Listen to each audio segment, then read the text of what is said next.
घमंडी हाथी। एक जंगल में एक हाथी रहता था।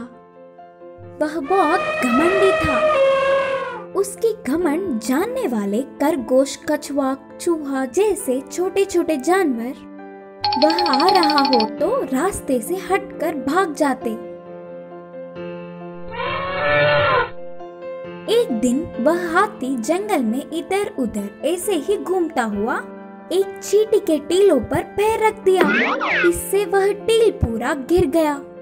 चींटियां बहुत मेहनत करके बनाए हुए टीलों को क्षण में ही नष्ट करने वाले हाथी पर बहुत गुस्सा आया। ओए, इतना बड़ा शरीर रहने पर क्या थोड़ी सी भी बुद्धि नहीं? हमारे टीलों को क्यों ऐसा नष्ट कर दिया? बोलकर चिल्लाए। फिर वह हाथी ने हंसते हुए कहा, किसकी इतनी मजाल, मुझे दिख नहीं रहे पर बेटे, किसकी इतनी मजाल, मुझे दिख नहीं रहे पर मुझे बातें सुनाई दे रही है। घमंडो, तुम छोटे छोटे जानवर हो और मुझे पलटकर जवाब दे रहे हो क्या? पहले ही टीलों का नष्ट होने की बाधा से वह चींटियों को हाथी के बातों से और ज्यादा गुस्सा आया। किसी भी तरह उसकी घमंड तोड़ने का निर्णय लिया। सारे चींटियों ने मिलकर एक तरकीब सोची। उस तरकीब के अनुसार तुरंत वे सब हाथी के पैर पर चढ़ गए। हाथी की त्वचा दृढ़ होने पर उसे कोई फर्क नहीं पड़ा। तब एक चतुर चींटी ने सोचा, हाथी के पैर बहुत नरम होते हैं, उधर काटने पर उसे जरूर दुखेगा। तुम सब पैरों के पास जाओ, मैं कानों में जाऊंगी। वह चींटी के कहने पर बाकी के सारे चींटियां हाथी के पैरों पर जाके काटने लगे। इससे हाथी ने दर्द में आंखें बंद कर ली। अंधे की तरह उछलने लगा, रोने लगा, चिल्लाने लगा। कान की चींटी उसे एक बार काटा और कहा, अब पता चला ना हम छोटे जानवरों की ताकत। अब बोलो, हमारी ताकत ज्यादा है या तुम्हारी? चींटियों की कांटों से कुछ न देख पाते हुए हाथी रास्ते में एक बड़ा सा पेड़ से टक्कर खाके नीचे गिर पड़ी। छोटे होने से हमें नीचा दिखाने के लिए अच्छी सबक मिली करके वह सारे चींटियां खुशी से उछलने लगे। इस कहानी की नीति है कि बल से अधिक बुद्धि बल श्रेष्ठ है। चार बेवकूफ। एक बार एक जंगल में एक शेर रहा करता था। वो उस जंगल का राजा था। वो बहुत स्वार्थी था।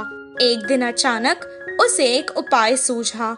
उसने लोमड़ी को बुलाया और कहा, लोमड़ी, आज मेरा मन कर रहा है कि मैं इस जंगल के सबसे बड़े बेवकूफ से मिलूं। तुम जाओ और इस जंगल के सबसे बड़े 4 बेवकूफों को ढूंढ कर लाओ। जैसे शेर ने कहा, लोमड़ी ने 4 बेवकूफों को ढूंढा।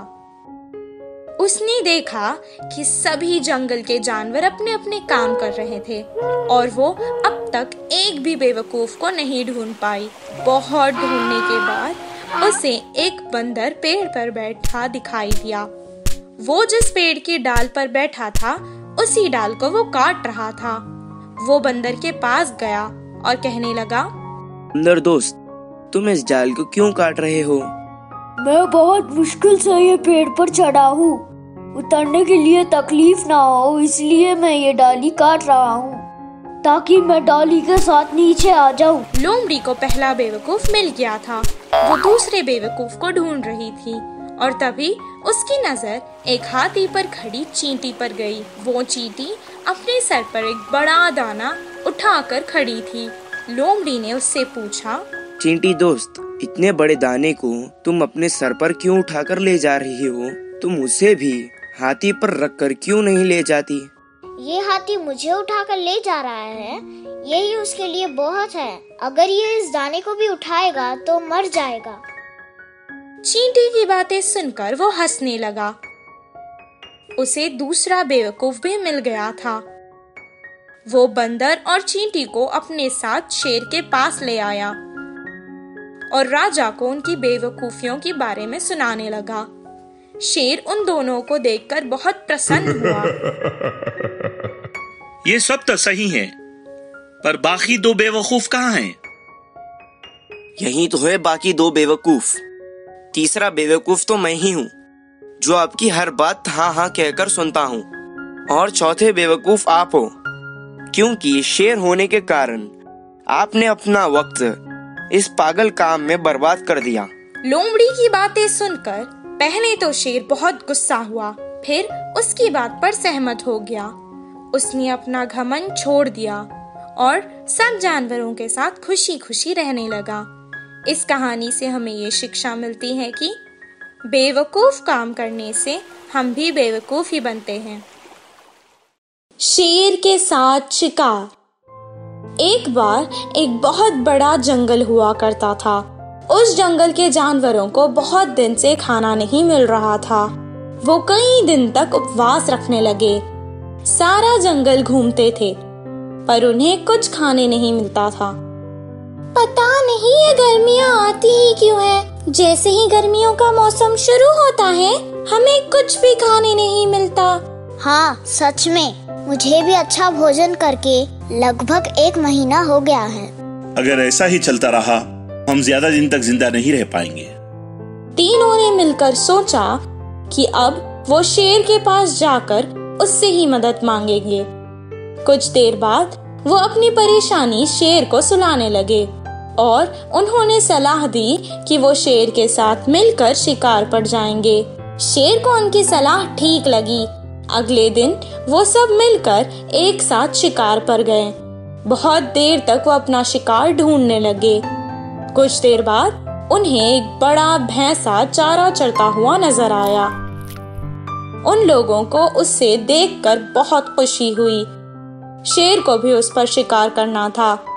भैंसे को देखकर सबके मुंह में पानी आ गया और शेर ने लोमड़ी और भेड़िए को कुछ इशारा किया। जैसे ही शेर का इशारा मिला, दोनों भैंसे की ओर कूद पड़े। भैंसा आगे बढ़ गया और वो दोनों टकरा गए।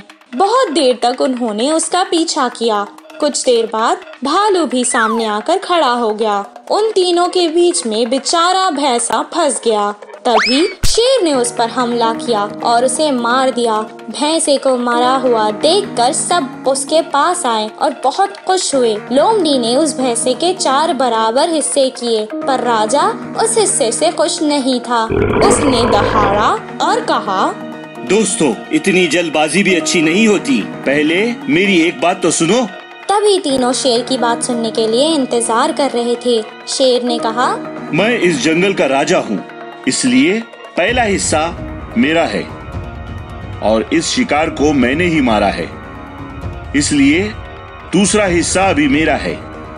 तीसरा हिस्सा मैं अपने बच्चों के लिए ले जाऊंगा और चौथा हिस्सा तुम में से किसी एक का होगा। ये सुनकर तीनों लड़ने लगे। तब शेर ने कहा, रुको रुको, लेकिन इसमें एक शर्त है, तुम्हें मुझसे लड़ना होगा। जो मुझसे जीत जाएगा ये हिस्सा उसका होगा। शेर की बातें सुनकर वो तीनों मन ही मन में सोचने लगे कि शेर से लड़ेंगे तो मर जाएंगे, और बिना कुछ कहे वहाँ से चुपचाप चले गए। शेर को सारा भैंसा मिल गया। इस कहानी से हमें ये शिक्षा मिलती है कि इस दुनिया में जो ताकतवर है उसी का राज है। उपवास। एक जंगल में एक बहुत विशाल पेड़ था। उस पर एक बंदर रहा करता था और उस पेड़ के नीचे एक चींटी ने अपना घर बनाकर वहाँ रहती थी। एक दिन वो चींटी एक अनाज का दाना उठाकर वापस घर आ रही थी। वो दाना उससे भी बड़ा था। अरे, ये दाना तो तुमसे भी बड़ा है। इतनी मुश्किल से इसे उठाकर लाना जरूरी है क्या? तुम्हें देखकर ऐसा तो नहीं लगता कि तुम्हें इतनी भूख लग रही होगी। नहीं नहीं भाई, आपको तो पता ही है ना, आने वाला मौसम बारिशों का है। उसमें खाना लाना हम चींटियों के लिए मुश्किल है, और ऊपर से ये वायरस जो चल रहा है। जब हमारे पास वक्त होता है तभी खाने के लिए कुछ रख लेना चाहिए। तुम्हें उतनी भूख नहीं लगती जितना तुम्हें डर लगता है। अगर ऐसे कोई परेशानी आ जाएगी तो क्या तुम 4 दिन भूखी नहीं रह सकती? 4 दिन क्यों भाई, आज एक दिन के लिए हम एक उपवास रखते हैं। कौन भूखा रह सकता है देख लेंगे। बंदर ने उसकी बात पे सहमति दिखाई। दोनों ने कुछ देर जाप किया और व्रत शुरू किया। कुछ देर बाद बंदर को एक उपाय सूझा। अगर मैं आज सारा दिन भूखा रहूंगा तो मैं कल कमजोर पड़ जाऊंगा और एक पेड़ से दूसरे पेड़ पर कूद नहीं पाऊंगा। मैं आज ही कुछ फल जमा कर लेता हूँ कल के लिए। इतना कहकर वो एक बुट्टी भर केले जमा करने लगा। कुछ देर बाद उसने वो बुट्टी पेड़ के पास रख दी और फिर चींटी के साथ जाप करने लगा। फिर कुछ देर बाद उसे एक उपाय सूझा। अगर मैं पूरा दिन उपवास रखूंगा तो मैं कमजोर हो जाऊंगा और शायद चल भी नहीं पाऊंगा, तो मुझे खाना कौन ला कर देगा। इतना कहकर वो पेड़ के पास गया और बुट्टी उठा, बुट्टी अपने पास लाकर रख लिया। फिर कुछ देर बाद उसे एक उपाय सूझा। अगर मैं इतना कमजोर हो गया कि एक केला भी छील नहीं पाया तो कौन छिलेगा मेरे लिए। इतना कहकर वो एक केला अपने मुंह में पकड़कर जाप करने लगा। फिर उसे एक उपाय सूझा। आज भी खाना है, कल भी खाना है। ये सोचकर उसने सारे केले एक एक करके खा लिए और उसका पेट भर गया। फिर वो सो गया, पर चींटी अपना जाप करती रही। इस कहानी से हमें ये शिक्षा मिलती है कि बातें करना आसान है, पर उस पर अमल करना बहुत मुश्किल।